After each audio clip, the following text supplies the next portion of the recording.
bring you peace and joy. The colorful lights, the snowy displays, the good cheer. Sure, it can be a bit much at times, but at least at the root of it, it promotes happiness and kindness to one another. Of course, we can trust that human nature will find a way to rip the good feelings out of the holly jolly holidays. These three stories aren't about Christmas miracles, but of holiday crimes committed by the worst of the worst. Or maybe they're creations of the Scrooge in our ranks. That's for you to determine whether these stories are fact or fiction.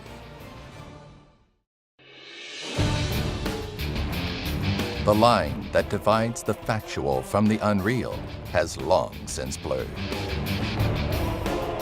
The tales we once thought fantastical, now implanted as true. To decipher verity from the imagined, you must break from the ordinary and consider a universe where the outlandish prevails. Can you expand your mind to see beyond our perceived reality? Can you decide what's fact or fiction? It's not entirely uncommon for spouses to squabble, especially when one of them does something insensitive. Carlos and Laura Miguez weren't what many would consider a happy couple, but they did their best to put a smile on their faces. Their tensions rocketed one Christmas, however, when Carlos proved just how thoughtless he could be.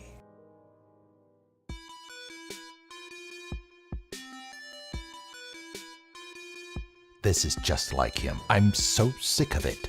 Laurie paced her friend's apartment, her heart racing from hurt and anger. On cue, her cell phone dinged. Another sorrow-filled text that simply stacked onto the dozens of empty apologies he offered throughout their marriage.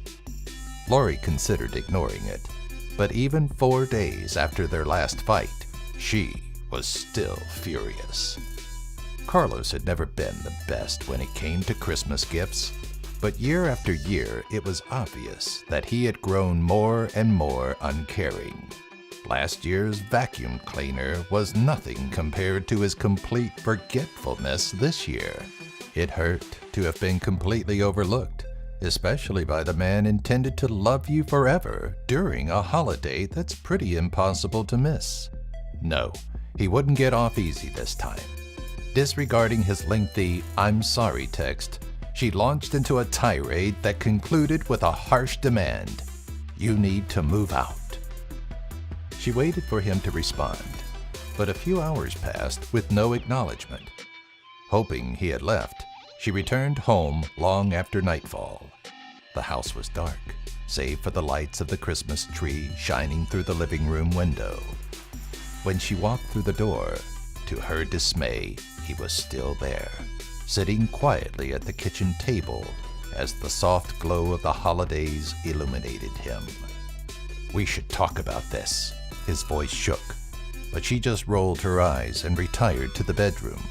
"Don't walk away from me."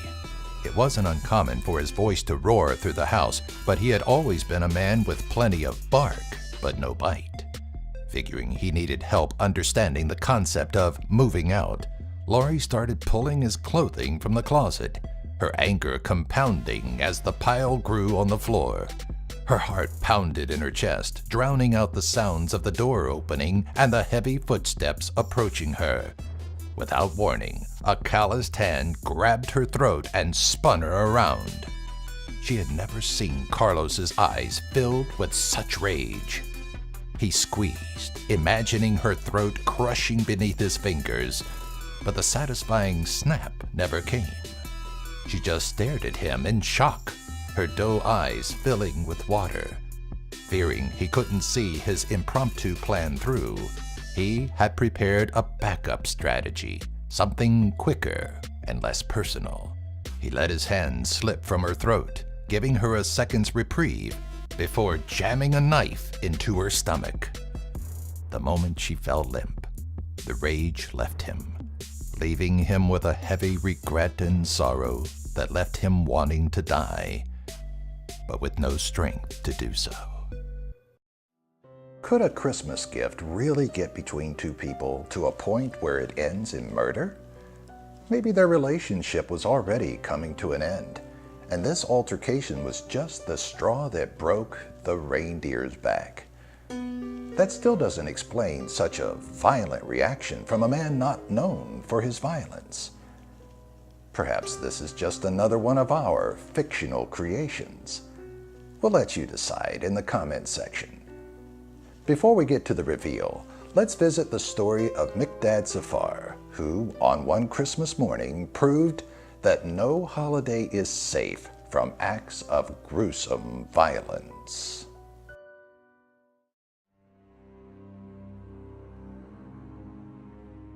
It all started with the foreclosure. Miqdad and Amina once lived the dream, raising their beautiful children in southern Texas. The downfall started quicker than the patriarch could prepare for. The loss of a job, the first missed mortgage payment, the start of the endless fights. He and Amina had started out so in love, dreaming of a bright future. By the middle of 2011, the foreclosure warnings started appearing. It wasn't a life Amina wanted, especially not for their children. She tried to make it work, but just a few months into 2012, her love for Miqdad had started to fade, and her children were starting to be affected by their deteriorating relationship and constant arguing. The divorce devastated Miqdad, but he remained a devoted and protective father, certainly not one that seemed capable of the horrors that unraveled on December 25, 2012 at Amina's morning Christmas gathering. When Miqdad showed up uninvited at his ex-wife's door dressed as Santa Claus, it was simply deemed an act of desperation. He was alone, and she was surrounded by their two children, her sister, and her brother-in-law. Maybe there was a hint of jealousy, but still nothing that would indicate the day would unfold as it did. Not long after the unwanted Santa arrived, slinging a bag of what was assumed to be cheap gifts, the entire tone of the holiday changed. While everyone was laughing and enjoying themselves, sending the occasional text to explain the awkwardness to friends, Miqdad uncovered his gifts: a Smith & Wesson 9mm and a Glock 23 40 caliber pistol. The family, shocked and terrified, followed his orders and gathered in a room towards the back of the apartment. He seemed cool and collected, as if he had planned this for weeks, and it was unfolding just as he had expected. As they cowered on the floor of the room, Miqdad remained quiet, contemplating what he should say. Instead of speaking, though, he lifted the 9mm and fired several rounds into Amina.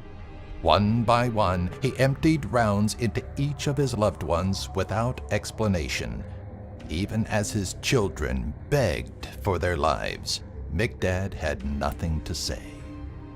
As the minutes passed and the lives faded from Miqdad's family, the screams turned to dull whimpers. His children's sad eyes just stared at him as he picked up the nearby landline to call 911. "Help, help," he whispered into the phone, the operator barely able to hear him. "You need help?" the operator replied, but her inquiry was met with a chilling response. "A shooting. Shooting people." Miqdad kept his voice low, and after that, stopped speaking altogether.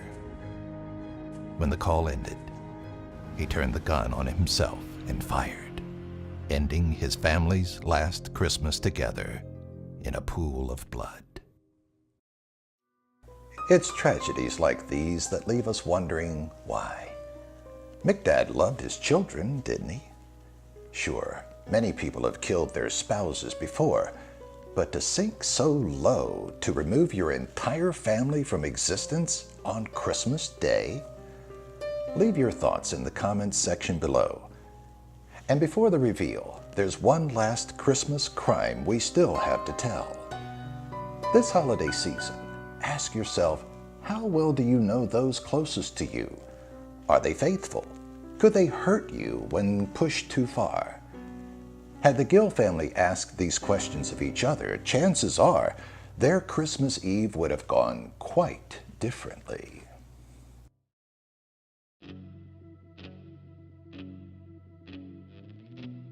"Oh, come on, just one, Harry," Katerina implored, impatiently dancing around the gifts scattered beneath the snowy white tree. "You promised." Harry took pleasure watching her squirm as she begged to open one of the many gifts labeled with her name.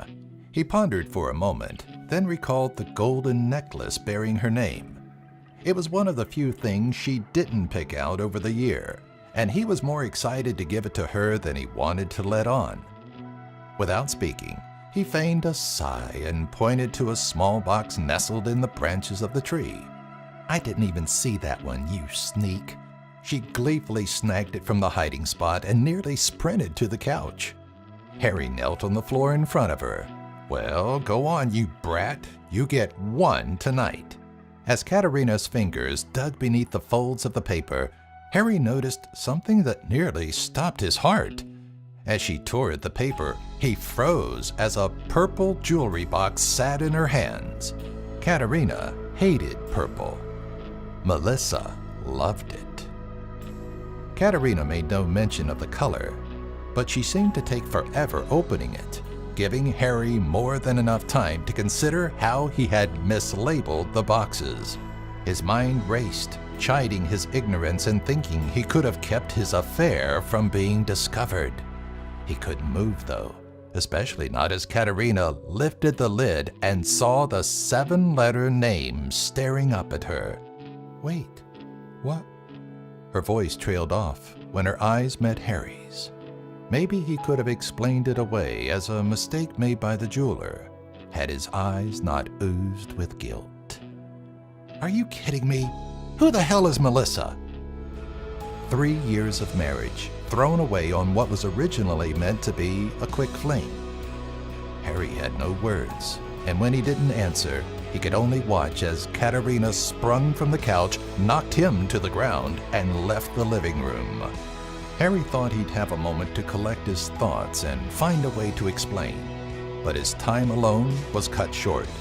He could feel the anger radiating off of her without even turning his head, though seconds later he wished he had. "You cheated on me, you son of a—" A thud rang through his ears. Then complete silence. When he fell to the floor, he glimpsed Katerina standing over him, a bloodied rolling pin in her hands. He mustered a whimper before everything faded to nothingness. When Harry woke up 2 weeks later, his body attached to a multitude of machines, he had almost forgotten what put him in the hospital. Then he remembered the thud and Katerina's infuriated stare. As the doctor later filled him in on the events of the past 2 weeks, he learned that Katerina was arrested for attempted murder. A faux pas on Harry's part put quite an end to their festive evening, but it's up to you to determine whether it actually happened or not. Any scorned lover could tell you the rage that comes from infidelity, but is it enough to lead to a heinous murder attempt? And how could Harry have been so careless as to not properly label the 2 boxes? Then again, we all make mistakes, so clearly this was just one of Harold's, right? It's time to leave us your thoughts on Katerina and Harry in the comments. But even more importantly, it's time for the big reveal. Are you ready to find out if you can decipher between fact or fiction? Let's look back at tonight's 3 stories and find out which were born from reality and which were fabrications of the imagination. Let's start with our first story, the forgotten Christmas gift that led to murder. Did Carlos escalate a Christmas squabble to cold-blooded murder? If you thought yes, then you'd be right. The real story is that of Julio and Gloria Resto.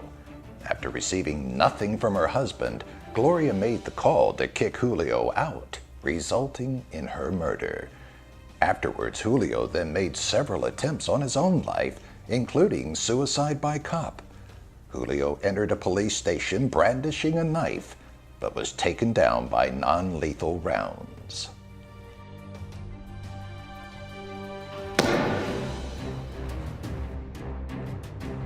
How about our second story, that of McDad the Killer Santa Claus? Do you think this story is one from our imagination? If so, we're sorry, but you'd be wrong. On Christmas morning in 2012, Aziz Bob Yazdanpana attended his ex-wife's Christmas party uninvited. Within the hour, everyone, including Bob, were dead. No motive had ever been found, but some speculate it started as an honor killing of his daughter, who was dating a non-Muslim.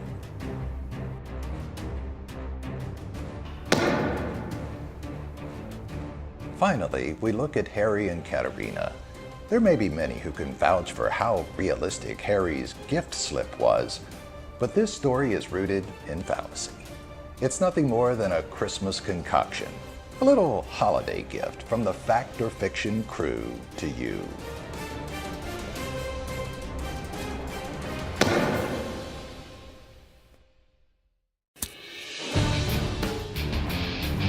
How well did you do in tonight's video? Did you look past the deception of our world and define the off-blurred line that struggles to separate lies from the truth? Let us know in the comment section below. And should you find the urge to test your perceptions again, be sure to subscribe and join us next time when we ask you to decide what's fact or fiction.